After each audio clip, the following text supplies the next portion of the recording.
My God and I go in the fields together. We walk and talk as good friends should and do. We clasp our hands, our voices ring with laughter. My God and I walk through the meadows you. We clasp our hands, our voices ring with laughter. My God and I walk through the meadows you. He tells me of the years that went before me, when heavenly plans were made for me to be. When all was but a dream of dim conception, to come to life, earth's verdant glory see.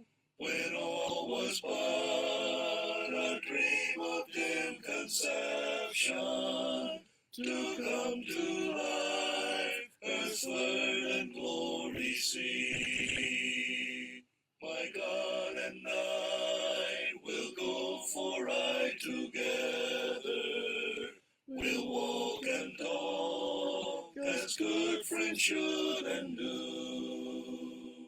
This earth will pass, and with it common trifles, but God and I will go unendingly. This earth will pass, and with it common trifles, but God and I will go unendingly.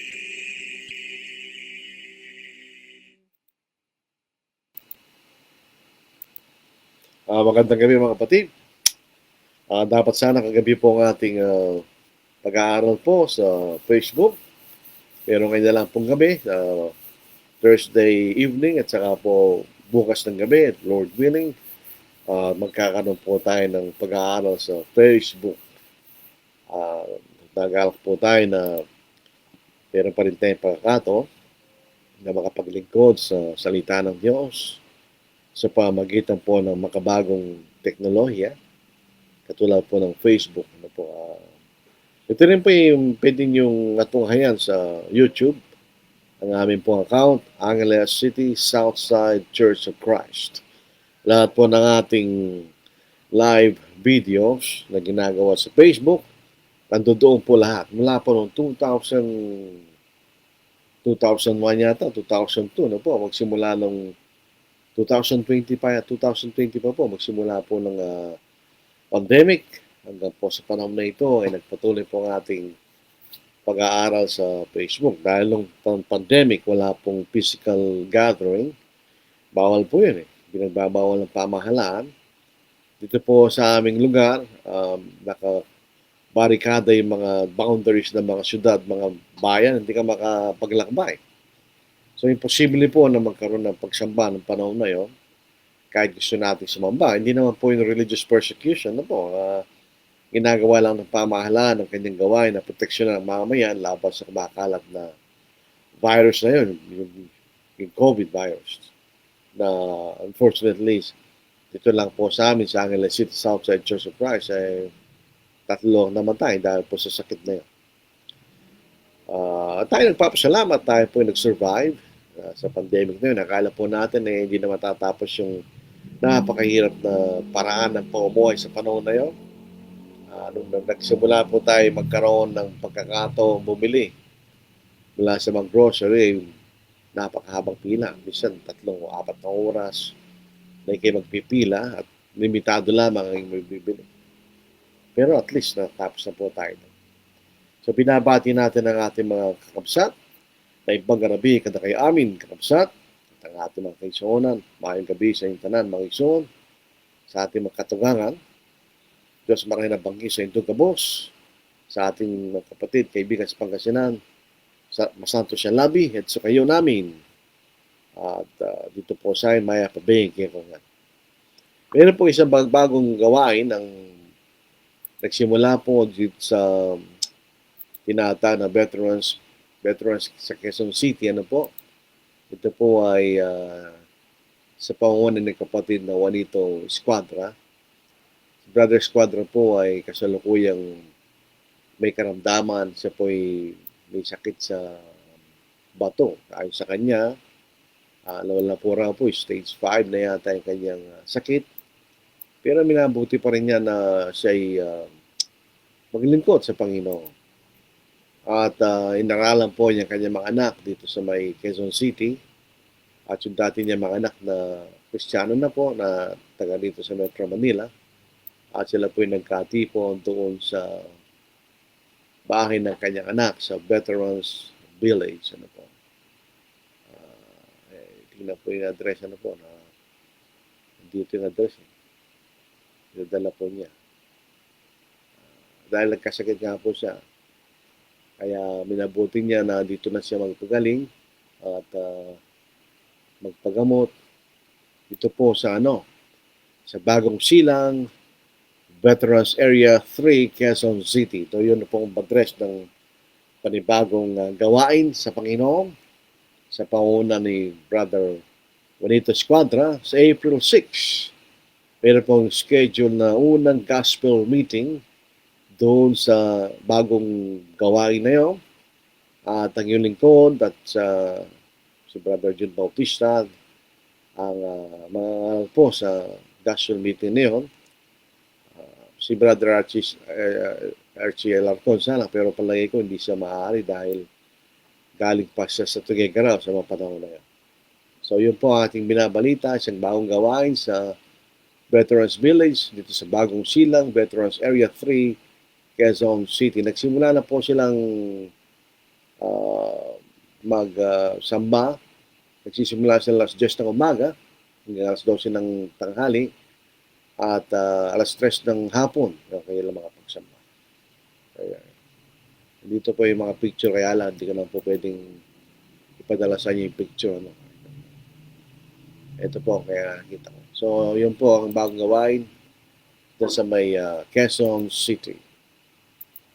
So ngayon po sa ating pag-aaral sa gabing ito, ang ating pag-aaralan po ay tungkol sa tithes. Marami pong mga sangay ng pananampalataya na kailang inaangkin na sila raw po yung mga Kristiyano. Sila ay gumagawa ng tithing. Nagbibigay ng ikapo ng kinikita ng kailang mga miyembro tuwing linggo.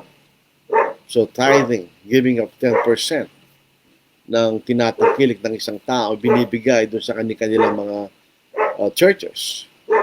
Most usually, Baptist churches, Lutheran church, Methodist church, Presbyterian church, mga born-again fellowship. Meron po mga 10% yan. Maliban pa doon sa yung iba pa mga ibinibigay nila, offering na binibigay po nila.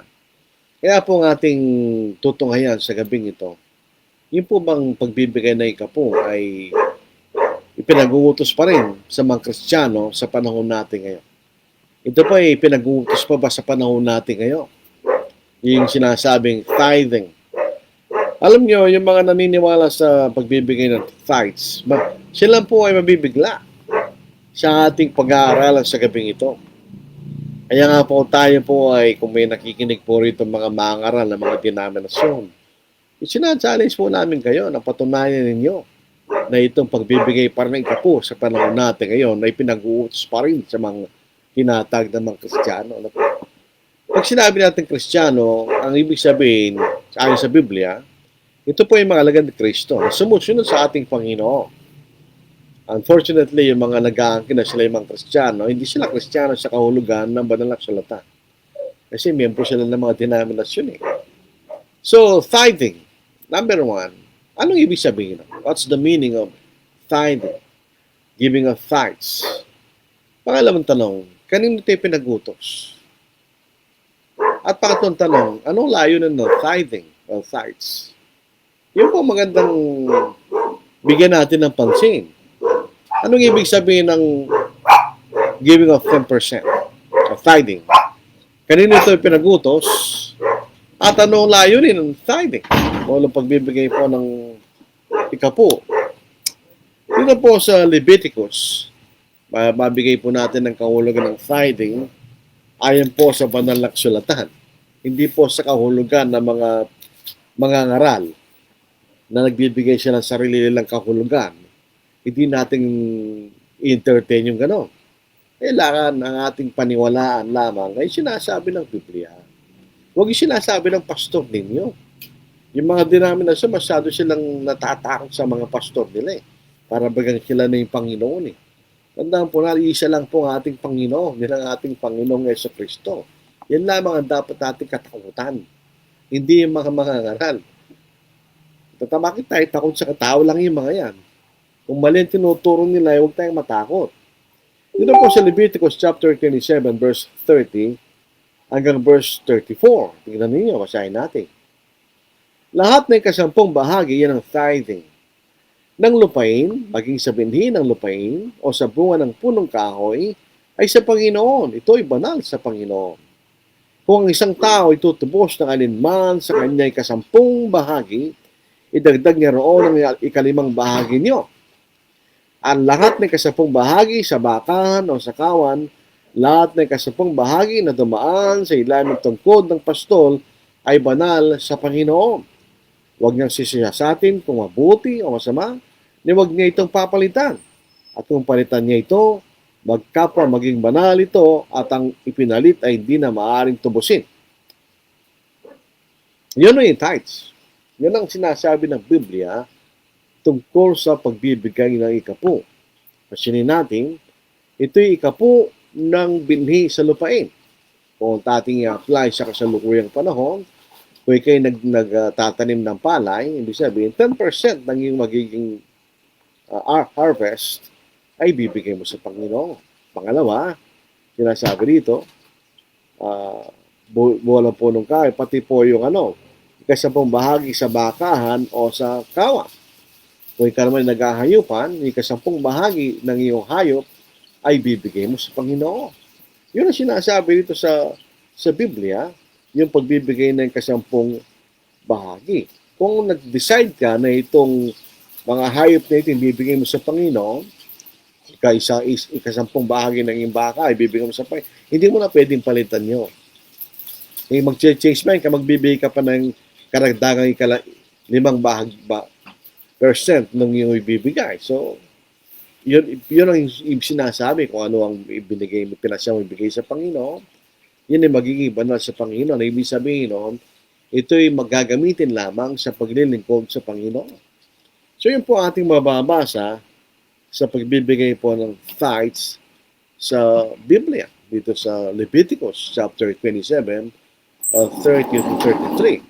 So, in other words, yung salitang word tithe or tithing means 10% or giving of 10%. Yun ang general meaning ng tithing of tithes. The Bible defines tithing as giving 10% of the seed of the land or fruit of the tree or of the herd or flock. Ayon po sa binasa natin sa Leviticus chapter 27 verse 30 to verse 32. Yung kasalukuyan pong practice ng mga denominations, hindi naman nila actually pinipilit. Sinasabi lang nila, you have to give 10%. Pero hindi man nila ipinipilit. Mayroon pong isang kapatid na naging dating Baptist, nagbibigay siya ng kapo. At pagka hindi ka rin nagbigay ng kapo, mawawala ka ng blessing. Yun ang sinasabi nila. Pero dito po sa banal na kasulatan, ito isang utos. It's a command. Meaning, you have to do it. Sa ayaw gusto, gawin mo dahil ito isang utos ng Panginoon. Hindi po ito option. O ibig sabihin, pwede mong gawin o hindi mo pwedeng gawin. Hindi siya option. It is a command. Ito isang utos ng Diyos. Kaya yung practice ng mga denominations na sila po ay nagpapabigay ng ikapu pero hindi naman pinipilit o pinopersa yung mga mali po yun. Kung susundin natin ang Old Testament, definition ng tithing ay ito'y utos. Kailangan mong gawin. You have to do it. Give 10%. Ng lahat na tinatangkilik mo. Hindi lang yung pera mo. Pati yung kung meron kang halamanan, yung 10% ng buo ng halaman mo. Kung meron kang hayupan, 10% ng mga hayop mo. Kung nagbababoy ka, yung 10% ng babuyan mo. Kung kayo nagmamanok, yung 10% ng manukan mo. Yan yung sinasabi ng Biblia. 10% ng iyong tinatangkilik. Lahat ng iyong pag-aaring kanya. Kanino ito pinagutos? To whom was it commanded? Most denominations, Baptist, Methodist, mga born-again fellowship o charismatic, tinuturo nila na kinakailangan magbigay kailang mga miyembro. They need to give tithes. Pero anong tinuturo ng Biblia? Kanino ito pinagutos? Kung susundin natin ang prinsipyo ng Biblia, kahit sa Old Testament, hindi tayo pwedeng lumampas sa nakasulat. Kailangan lang tayo sumunod kung ano yung nakasulat. Yun po ang general principle ng pagsunod sa banal na kasulatan. Kung ano nakasulat, yun ang ating gagawin. Hindi tayo pwedeng mag-invento ng ating sariling kautusan. So, kanino ito pinagutos? Balikan natin ang ating binasa kanina. Dito po sa English, and all the tithe of the land, whether of the seed of the land or of the fruit of the tree, is the Lord's. It is holy to the Lord. If a man wants at all to redeem any of his tithes, he shall add 1/5 to it. Hindi mo na pwedeng kunin. And concern the tithe of the herd or the flock, of whatever passes under the rod, the 10th one shall be holy to the Lord. Diba, may sandang kang may 10 kang baka, yung 10 ay bibigyan mo sa Panginoon. He shall not inquire whether it is good or bad, nor shall he exchange it. And if he exchanges it at all, then both it and the one exchanged for it shall be holy. It shall not be redeemed. Tingnan niyo susunod na salita. Kanino ito pinagutos? These are the commandments which the Lord commanded Moses for the children of Israel on Mount Sinai. Naalala po natin yung 10 Commandments. Minsan, napanood na natin yan sa pelikula, pero nung binalikan ko po, nung last year, mali-mali yung pelikula na yun. Kung Biblia titignan natin, marami siyang sinasabi na hindi naman totoong nangyari ng Old Testament. Makikita po natin na ibinigay ng Diyos ang kanyang kautusan sa bundok ng Sinai. Lahat ng kanyang kautusan sa pamamagitan ni Moses. So, kanino pinagutos ito? Ito'y kasama sa kautusan ng Panginoon na ipinagutos kay Moses para sa mga anak ni Israel sa bundok ng Sinai. Tanong, question. Ibig sabihin pala, ito'y hindi sa lahat ng tao ipinagutos ng Diyos. Ito'y pinagutos lamang ng Diyos sa lahi ng Israel sa bundok ng Sinai. For the children of Israel on Mount Sinai. Abay, sino sa atin ang kabilang sa bansang Israel sa panahon na ito? Tandaan po natin, wala nang bansang Israel ngayon. Yung bansang Israel ng Biblia, matagal na pong wala yun. Kung ating titingnan yung hula ng ating Panginoon no sa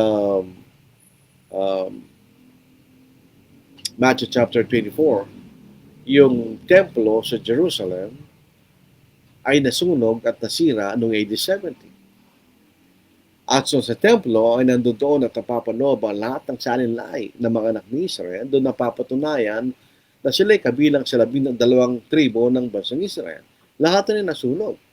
So wala lang silang kaparaanan para malaman nila kung sila'y kabilang nga sa angkan ni Israel, 12 tribo. So mula noon, ang Israel ay wala na bilang isang bansa. Yung bansang Israel po na nakikita natin na supposed to be ay Israel sa Middle East, hindi yun ang original Israel ng Old Testament. Ang bansang yan ay ginawa lamang ng Great Britain at United States para sa mga allegedly ay lahi ay mga Hudyo. Medyo magtataka po tayo kasi ang mga Hudyo ay mga Asian. Kamukha sila ng mga Arabo. Lahat ng mga tao sa Middle East, kung papasinin niyo, magkakahawig sila. Kahit na po yung mga Iranian na hindi naman mga Arabs, pag tinignan mo sila at mga Arabo, magkahawig sila. Kahit yung mga Turks, hindi rin sila mga Arabs, pero makita magkahawig sila. So yung mga original na audio ay kahawi sila ng mga Arabo, mga tao sa Middle East. Hindi sila Europeans. Pero pansinin po natin ang mga Israelites sa panahon natin ngayon, majority ay mga Europeans. So hindi na yung bansang Israel. So kung babalik po tayo sa ating pinag-aaralan, ang Diyos, ipinagutos niya ang tithing kasama ng iba pang mga kautusan kay Moises. Ibinigay ng lahat ng kautusan ng Diyos kay Moises patungkol sa bansang Israel sa bundok ng Sinai. So yung pagbibigay ng kautusan ay nangyari sa bundok ng Sinai. Dito po sa Nehemiah chapter 9, makikita rin natin po yan. Tingnan nyo sa verse 12. Hindi ko po nagkakamali sa verse 12. Ano po? Tingnan nyo, basahin natin. Lahat po ng mga kautusan ay binigay sa bundok ng Sinai, kanya. Dito basahin natin. Sa Nehemiah chapter 9 verse 13. Sa pamagitan ng isang haliging ulap, verse 13, ikaw ay bumaba sa bundok ng Sinai at nagsalita ka sa kanila mula sa langit. At binigyan mo sila ng mga matuwid na batas at mga tunay na kautusan, mabuting mga tuntunin at pangutos. At ipinakilala mo sa kailangang malalasamot at nagutos ka sa kailan ng mangutos at ng mga tuntunin at ng kautusan sa pamagitan ni Moses na yung lingkod kanya. So yun ay nangyari sa bundok ng Sinai. Makikita natin, lahat ng kautusan ng Diyos para sa kanyang bansang Israel ay binigay sa pamagitan ni Moses sa Mount Sinai. Yun na makikita natin. So ang utos na ito patungkol sa pagbibigay ng kapo ay para sa bansang Israel. Ano sinasabi ng Biblia? The Bible says tithing was commanded to the children of Israel on Mount Sinai through Moses. Yan ang sinasabi ng Biblia. Ang sinasabi ng mga denominasyon, ang tithing daw sa mga Kristiyano, wala tayong mababasa. Yung pong challenge natin sa kanila, saan mo mababasa yun? Sa Biblia. Ng pagbibigay ng kapo ay pinag-utos sa panahon natin ngayon. Ng pagbibigay ng kapo ay kasama sa kautos ng ating Panginoon. Ng pagbibigay ng kapo ay kasama sa aral ni Kristo. Ng pagbibigay ng kapo ay kasama sa Ebanghelyo. Wala kayong mababasa. Ang tayong mababasa lang natin ay sa Leviticus chapter 27, 30, 34, kung pinag-uusapan kung anong gagawin at kanino yung pinag-utos. Ito yung pinag-utos para sa bansang Israel. Makikita natin. So itong kautusan ng mga denominasyon, nasabi nila sa kailang mga miyembro, magbigay kayo ng kapo, ito ay hindi sinasabi ng Diyos. Ako po, hindi po ako nagsisinungaling. Binabasa lang natin ng Biblia. Hindi ko sinasabi sinungaling ang mga denominasyon. Pero kailangan nilang patunayan saan nila mababasa. Sa Bagong Tipan, sa ating kasalukuyang panahon, tayo dinatan ng mga huling araw, kailan ay pinagutos ng ating Panginoon na ang kanyang mga lagad ay magbigay ng kapo? Saan? Sabi ng mga Kastila, nada. Wala. Sabi ng Russia, niet. Sabi ng mga Amerikano, none. Sabi ng mga Tagalog, wala. Sabi ng mga Cebuano, wa. Sabi namin, ala. Sa mga Ilocano, awanin. Wala. Hindi lang natin sila maintindihan bakit ganun na lang lakas sila ng loob nila. Na ipag-utos nila isang bagay na hindi pinag-utos ng Panginoon sa panahon natin ngayon. Hindi ba nila nakikita at nababatid na ito'y kasalanan? Kayo po na miyembro ng denominasyon, nagbibigay ng kapo, kayo po ay dinadaya ng mga preacher nyo. Kung talagang pag-uusapan. Kahit po iharapan niyo yung mga ngaran nyo, hindi nila mapapatunayan yan. Bakit na nasasabi ito? We are very confident. Dahil kung alam natin ng Biblia, you are confident, alam mo ang katotohanan. Sinasabi ng Panginoon, 2 John 9, itong ginagawa ng mga denominasyon na pinupersa nila, pinag-utos na pagbibigay ng 10% sa kailang mga kaanin, hindi ito bahagi ng aral ni Kristo. Ito'y bahagi ng kautusan ni Moises. Totoo yun. Tulad ng ating nabasa, pero hindi ito kabahagi ng kautusan ng ating Panginoon. The 2 John, and whoever transgresses and does not abide in the doctrine of Christ does not have God. He who abides in the doctrine of Christ is both the Father and the Son.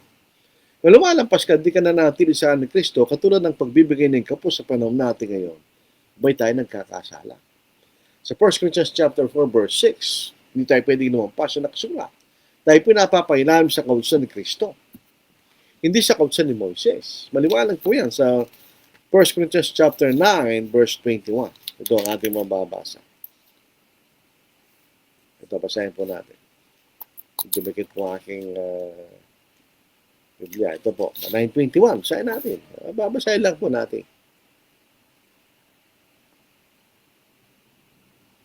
Ngunit sa mga nasa labas ng kautusan, in other words, sa mga Gentiles, ako'y tulad sa mga kautusan. Bagamat hindi ko malaya mula sa kautusan ng Diyos, kundi nasa ilalim ng kautusan ni Kristo kung pa may kahit kung mga nasa labas ng kautusan. Si Pablo nang sabi, siya'y nasa ilalim ng kautusan ni Kristo. So, hindi tayo pwedeng lumampas sa kautusan ng ating Panginoon. Sa 1 Corinthians 4:6, now these things, brethren, I have figuratively transferred to myself and Apollos for your sakes, that you may learn in us not to think beyond what is written, that none of you may be puffed up on behalf of one against the other. Matuturuan po tayo huwag lumampas sa nagsulat. Eh, pag pinipilit natin ang tithing, tayo po lumalampas sa nagsulat. Hindi ito pinagutos sa mga Kristiyano. Ito yung pinagutos sa mga bansang Israel sa panahon ni Moises sa bundok ng Sinai. At kung tayo po yung babalik sa pinakawaling bahagi ng Biblia, sa Apocalypse, sa Revelation 22 verses 18 to 19, pag tayo po yung nagdagdag, for I testify to everyone who hears the words of the prophecy of this book, if anyone adds to these things, God will add to him plagues that are written in this book. Nagdagdag daw tayo doon sa bararagdagan ng ating kapurusan. Paano kung tayo nagalis? If anyone takes away from the words of the book of this prophecy, God shall take away his part from the book of life, from the holy city, and from the things which are written in this book. Na hindi ka rin maliligtas. So, bawal magdagdag, bawal magalis. Yun ang sinasabi sa atin. So, saan yung pinagutos? Sa bansang Israel, sa pangabangitan ni Moses, pumunta ng Sinai. So, pang mga denominasyon na pinagutos ang pagbibigay ng kapo, yun ay kasalanan. That's sin. Dahil hindi pinagutos siya ng ating Panginoon. Hindi pinagutos Diyos sa pamamagitan ni Moises, hindi para sa mga Kristiyano, kundi para sa bansang Israel. Tayo ba'y kabilang sa bansang Israel? Physical bansang Israel, hindi po spiritual Israel. Hindi tayo kabilang sa physical. Tayo mga Gentiles, kung tutungusin. So, pagpipilit po natin yan, diyan po tayo nagkakasala tayo sa Diyos. Nabalikan po natin ito. Anong layunin? That's a very important question. What was the purpose of facts, of tithing? So, balik po tayo sa Genesis chapter 35, sa verse 23 to verse 26. Sa mga talatang ito, makikita natin ang 12 angkan o 2 anak ni Jacob o later on ay pinalitan ng pangalan sa Israel. Tingnan po natin.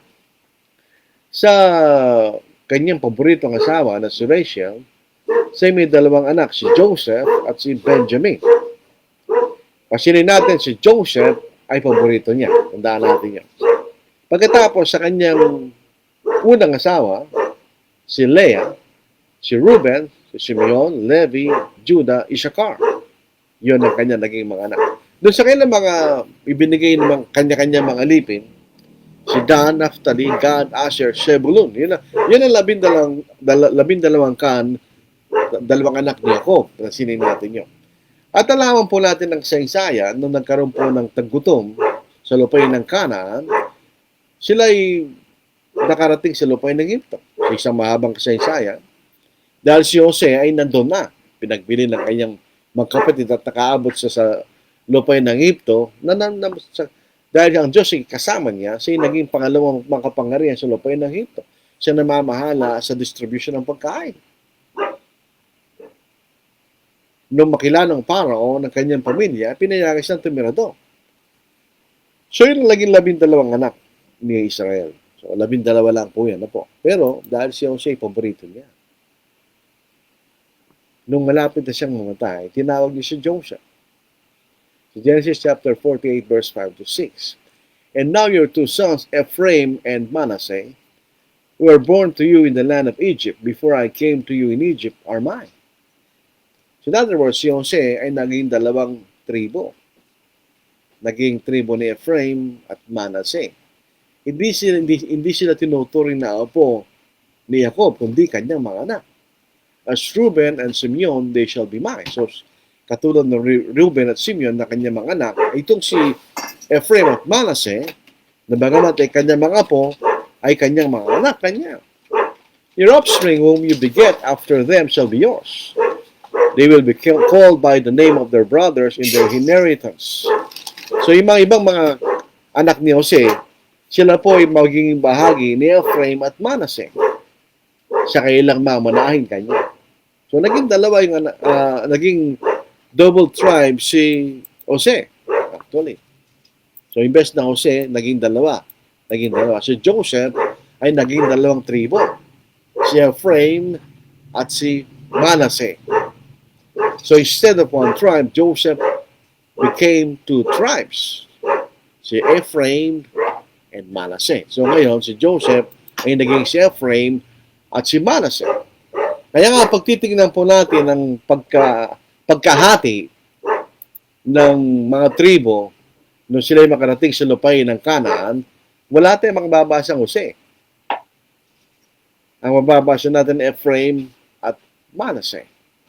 Dahil si Jose naging dalawang tribo. Bakit natabanggit po yan? Dahil dito ipapunta sa layo ng ikapong. So naging 13 tribo yan instead of 12. Dahil si Joseph ay naging dalawang tribo. So all in all, 13 tribes. Naging 13 tribo yan. Napasimpo niyo ano po.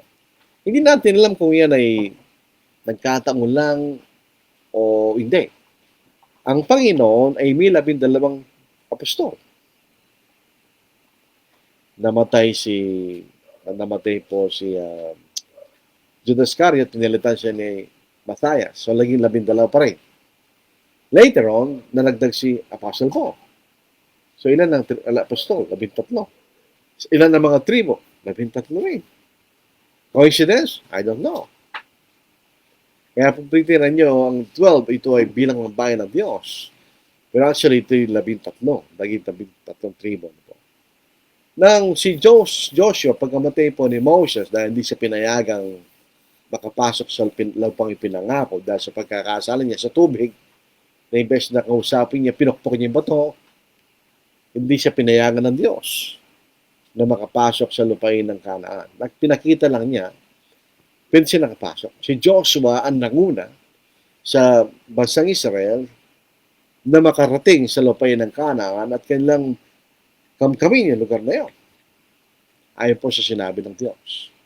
Pinangako ng Diyos kay Abraham sa Genesis chapter 15.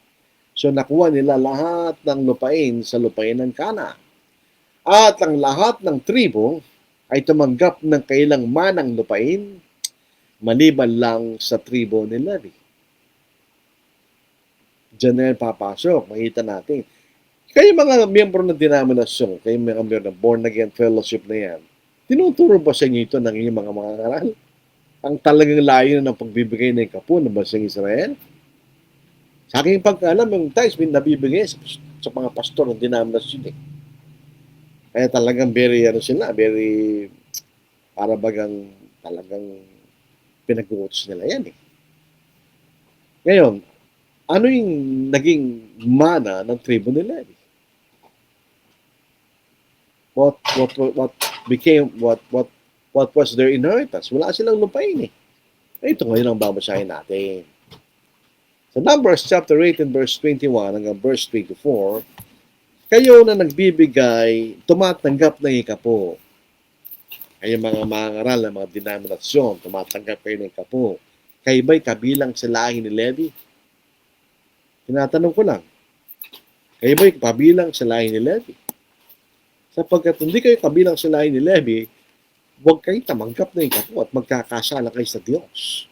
Sapagkat ang ikapo na pinag-uutos ni Moises para sa bansang Israel, ang ikapo na yan ay binigay lamang sa mga saserdote o mga anak ni Levi na naglilingkod sa tabernakulo ng kapisanan ng una na naging templo sa Jerusalem later on, sa panahon ni Solomon. Basahin po natin. Sa Bilang, chapter 18, verse 21. O, nagbabasa lang, pasinin niyo. Sa manak ni Levi, narito aking ibinigay ang lahat ng kasampung bahagi sa Israel bilang mana. Naganti sa kailang paglilingkod na kailang ipinaglilingkod sa makatwid ay sa paglilingkod sa toldang tipanan o tolda ng kapisanan. Mula ngayon ay huwag lalapit ang mga anak ni Israel sa toldang tipanan, baka sila ay magtaglay ng kasalanan at mamatay. Dahil yung pong tabernacle of meeting, yung po ay physical representation ng heaven. It's a holy place. Hindi basta-basta makakapasok ka doon. Katulad sa langit, hindi basta-basta makakapasok doon. Nakita niyo yung parallelism, ano po, o yung parallel. Yung mga sacerdote lamang pwedeng pumasok sa templo o sa tabernacle of meeting na physical representation of langit.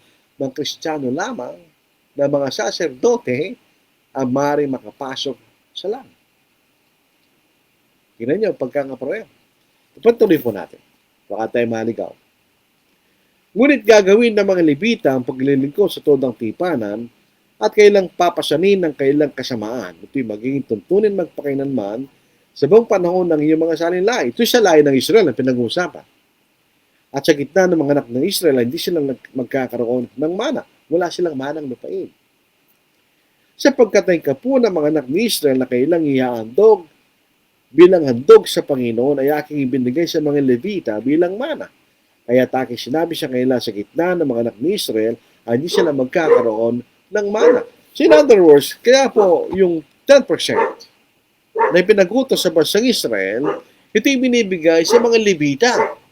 Dahil ang kailang paglilingkod sa tabernakulo ng kapisanan o tipang toldang tipanan o tabernacle of meeting or temple later on.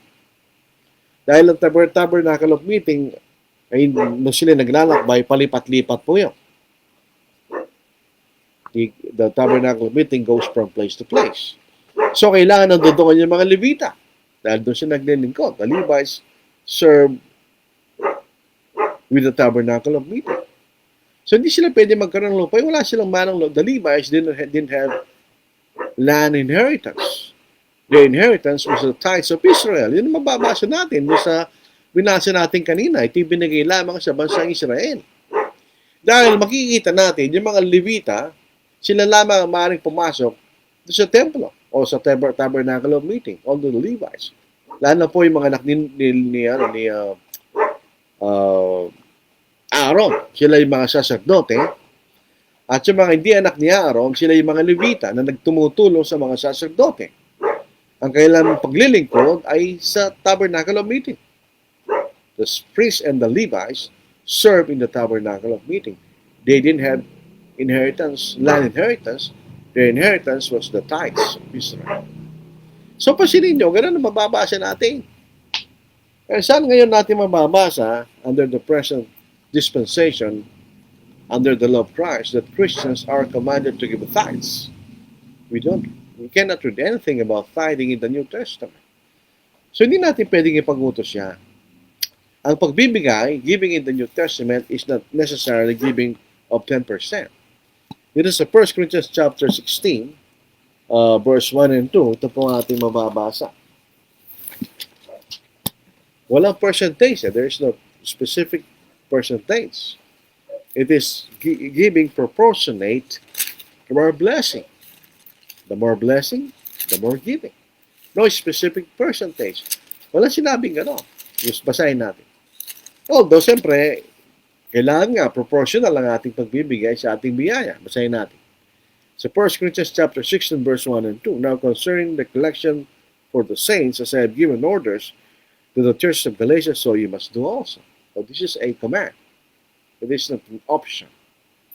On the first day of the week, let each one of you lay something aside, storing up as he may prosper, that there be no collections when I come, according to how you prosper, how you are being prospered by the Lord, di ba? Ganun din ang ating pagbibigay. So it's a proportionate giving according to our blessings.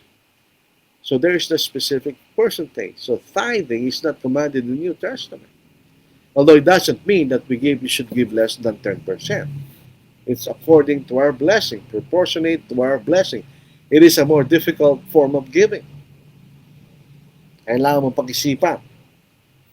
You have to think seriously, how much will you give to the Lord? Sa 2 Corinthians chapter 9, basahin po natin, dito po sa verse 7. So let each one give as he purposes in his heart, not grudgingly or of necessity, for God loves a cheerful giver.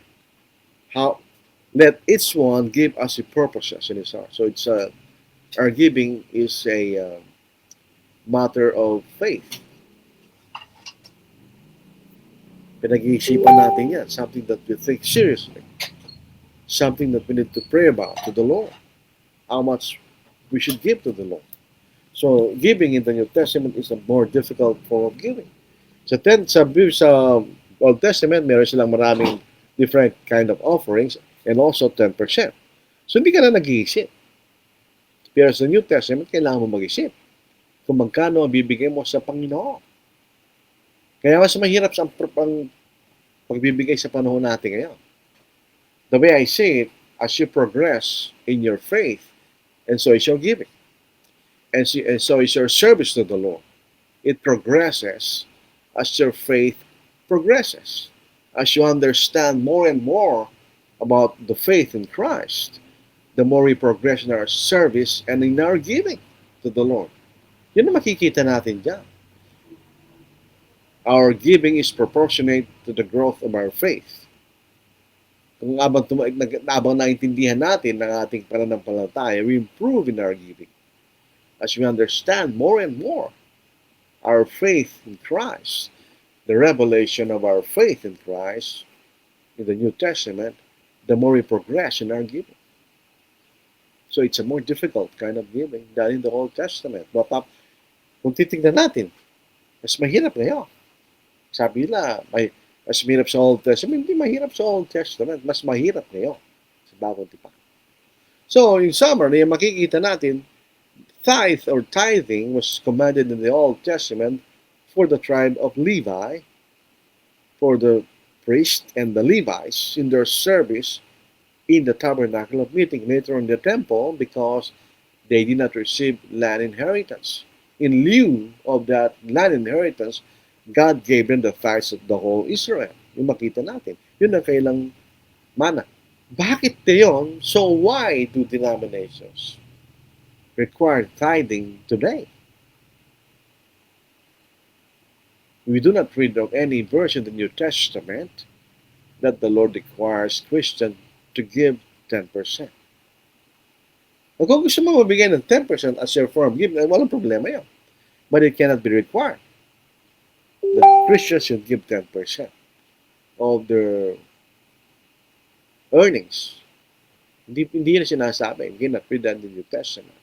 Our giving now is proportionate to our blessing. It is a matter of faith. So it's a more conscientious giving.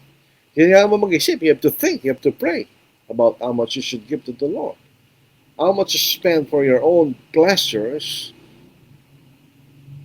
compared with how much you give to the Lord. So mas mahirap yan. If the Lord is our priority, then we should think first how much we give to the Lord and what remains is ours. That should be our giving, not the other way around. Nabibigay tayo, we give to the Lord what remains after we have spent everything for our pleasure, for our needs, etc. Before we think of our pleasure, before I think of our needs, we have to think of God first. Yan ang pagbibigay ngayon sa panahon natin ngayon.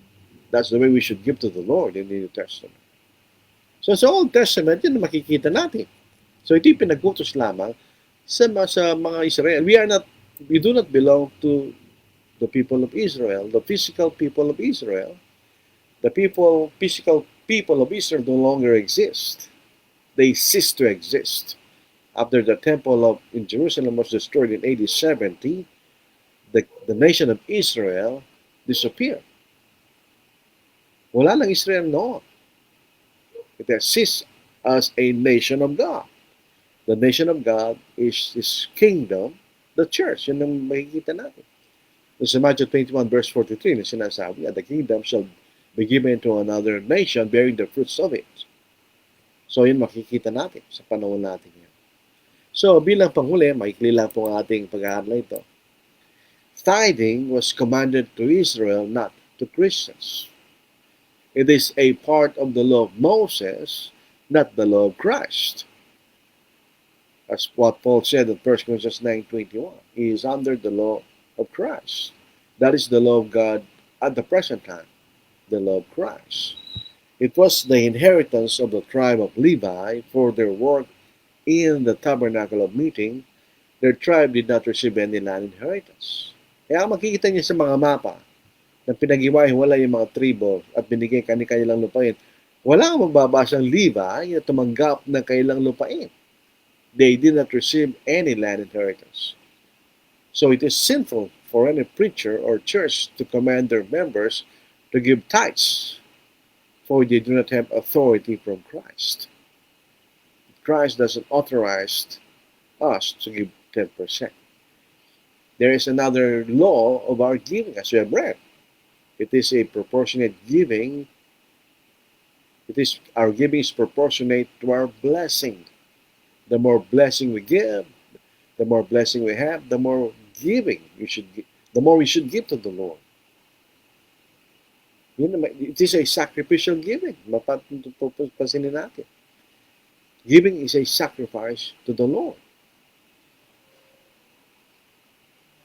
We have to think seriously about how much we should give to the Lord. It is a matter of salvation. So ito po ang ating mensahe po sa gabing ito. Maraming salamat po sa inyong pakikinig. Maiksi lang po itong ating pag-aaral. Hindi naman kasi mahaba ito eh. Kailangan natin turuan yung mga tao sa denominasyon na yung pasalanan yun. Pinipilit silang bigay ng kapo. Dami lang binibigay na offering. Sa bandang ulit, puro suffering yan. Wala lang matitira sa kanila. So yun po ay hindi pinag-utos ng ating Panginoon. Meron po tayong mga bagong awit. This is a new song from Diana Nelson. Hindi ko po alam. Hazel Az. At ang music po ay ginawa ni Brother John Rogers. Lamentations. Before her fall, Jerusalem was crowded with most sinful men. Almighty God could not ignore the flagrant sins that He deplored.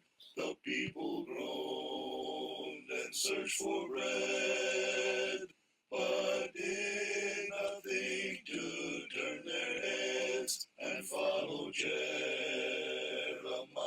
call, but rather waited for the fall. God's love continued to abide. His mercies were renewed. Salvation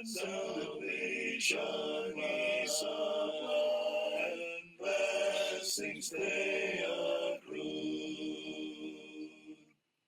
The lesson is so plain and clear that every person needs to hear.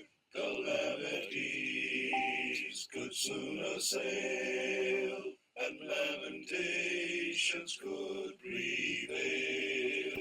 So follow Jeremiah's call and pleadings of Apostle Paul to turn to God ere it's too late, and walk upon the path that's straight.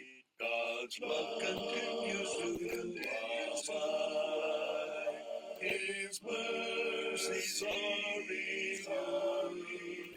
Salvation through us He shall rise, and blessings we accrue. Ito po, isa rin pong bagong awit po ito. Time for preparation. In days of Pharaoh's reign supreme, the faithful followed God's commands. They were prepared to be redeemed from Pharaoh's unrelenting hand. As faithful children of the King, we must prepare to run the race, obeying Him in everything, continuing to trust His grace. In days of darkness came a beam. John called his faithful countrymen. They were prepared to be redeemed from Satan's wicked power of sin. As faithful children of the King, we must prepare to run the race, obeying Him in everything, continuing to trust His grace. Now every week we can partake, preparing to remember Christ. The cup we drink, the bread we break, remind us of His sacrifice. As faithful children of the King, we must prepare to run the race, obeying Him in everything, continuing to trust His grace. And when someday this life is o'er, 'twill be a day of joyfulness. We'll be prepared for heaven's shore, a gift of God's own faithfulness. As faithful children of the King, we must prepare to run the race, obeying Him in everything, continuing to trust His grace. Ito rin po yung bagong awit. Di natin makikita sa songbook. Ano po? Sa YouTube ko lang po nakita.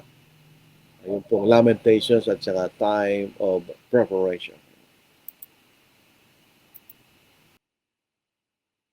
Oh, Father, draw me close to you. Calm down my spirit, peace renew. And yes, I know you're here for you are near for you have promised, and I believe. Then I will praise your name forever. I'll give you thanks and magnify your loving favor. And I will tell of your salvation, for all your promises are true, and I believe. I lift my hand to reach your face, find in your arms a hiding place, to be enfolded there within your care, for you have promised, and I believe. Then I will praise your name forever. I'll give you thanks and magnify your loving favor. And I will tell of your salvation, for all your promises are true, and I believe. I speak your name into the night, seek through the pain your healing light, and then I will not fear, for you are here, for you have promised, and I believe. Then I will praise your name forever. I'll give you thanks and magnify your loving favor. And I will tell of your salvation, for all your promises are true, and I believe. Secure my heart, Lord, as I kneel. Make sure my trust, my all I yield. Then I'll be one with you in all I do, for you have promised, and I believe. Then I will praise you forever. I'll give you thanks and magnify your loving favor. And I will tell of your salvation, and for all your promises are true, and I believe. Amen. Amen po yun. Ganda po awit yun. Ito po ang panghuli na po. Oh, how great the salvation in Jesus, that the prophets of old testify. Even angels desire its revealing. Praise and glory through Christ crucified. You were threatened for me. You were slandered for me. Every thorn, every nail, every tear was for me. Sweet the thought that my soul may be mended and whole by my Lord who was broken for me. As a lamb that was led to the slaughter, not a threat, not a word did you say. Help me, Lord, when my heart fills with anger. Your example I will not betray. You were threatened for me. You were slandered for me. Every thorn, every nail, every tear was for me. Sweet the thought that my soul may be mended and whole by my Lord who was broken for me.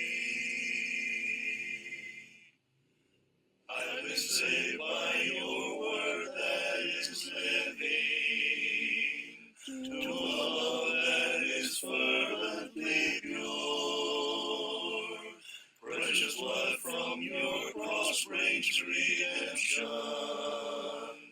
with a hope that is living and sure. You were threatened for me. You were slandered for me. Every thorn, every nail, every tear was for me.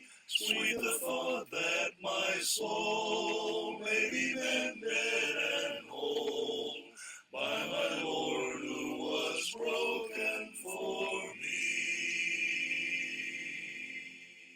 Ganda po yung lyrics ng awit na yun kung papasinin po natin. So, tingnan po natin ang mga kapatid na bumati po ngayon sa gabing ito. Si Jillian Len, good evening. Oljan Ocampo, good evening po. Jack Chris Ainle, hindi ko po alam ang tamang pronunciation, Ainle. Good evening po. Rufus, magandang gabi po. Jun Bautista, good evening. Earl Gabriel Foss Salua, good evening. Richard Dionisio, good evening po. Rafael Ortiz, good evening to all. Leonito Toroliza, na ibang garabi, kada kay amin kakabsat. Ibig sabihin, magandang gabi sa inyong lahat mga kapatid. Delphine Alas, good evening Brad from Jensen City. Jerry Moral, marahin na banggi po. Ibig sabihin, good evening. Leonito Toroliza, mahina ang sound. Ewan ko po, mahina nga. I-check ko po yan. Danilo Dasilo, gandang gabi po kapatid, watching from Kidapawan City. John Rogers, good evening brother. Good morning brother John. Jojo Campo, good evening. Baliktad po kayo na brother John Rogers. Siya pong gumagawa ng mga awit dyan na natutugtog po natin. Talagang siya po ay nagbuhos ng panahon para i-collate niya po yung iba-ibang mga awit spiritual na pwede natin gamitin. So, maraming salamat sa inyo. Good evening to all who great, nagbigay po ng kailang greeting sa atin. So, tayo po ay magpapaalam sa pamagitan ng maikling panalangin. Ang banal kayo po ay nagagalak na tutuwa sa pagkakataon nito. At marami pang pagkakataon na may pinapangalan yung salita. Bigyan niyo po kami ng tamang pagkaunawa. Bigyan niyo po kami ng paninindigan, O Diyos. At bigyan po kami ng katapangan upang may pangalan yung salita. Wala kami dapat katakutan, kundi kayo lamang, O Diyos, pagkat kayo lamang maaaring magparusa sa amin sa impyerno sa habang buhay. Nawa Ama, mga salitang aming pinanghalan, yung salitang aming pinanghalan sa gabing ito ay makaunawa po sa mga nakinig at makapagpatibay rin sa aming kasulukuyang paniniwala na galing po sa inyong salita, O Diyos. Alam po namin naman na maraming mga kapatid ang nasa gitna ng pag-uusig, tulad mga kapatid po sa Ukraine at ibang mga lugar na may digmaan. Alam po naman na may mga kapatid na nasa manig ng karamdaman. Ngayon po, nakakalam mo, Diyos, na kung ano makabuti para sa kanila, yamang talagang mahalaga po sa amin na makarating kami sa langit at magsama ka namin ang pakiramdam. Dinadalahin po namin ang aming mga namamahala sa pamahalaan na ito, na sana sila ay magkaroon ng mabuting pamamahala upang kami mga anak sa lugar sa bansang ito ay mabuhay sa kapayapaan at pagkatiwasayan upang patuloy kami sa paglilingkod sa inyo, Diyos. Mapatawarin po niyo kami sa mga pagkakasala, naway magkaroon ng maraming pagkakataon, maraming mga tao bukas ang puso na makinig sa inyong ebanghelyo at maniwala at sumampalataya at sumunod upang sila magkaroon din ng pag-asa ng kaligtasan katulad po namin.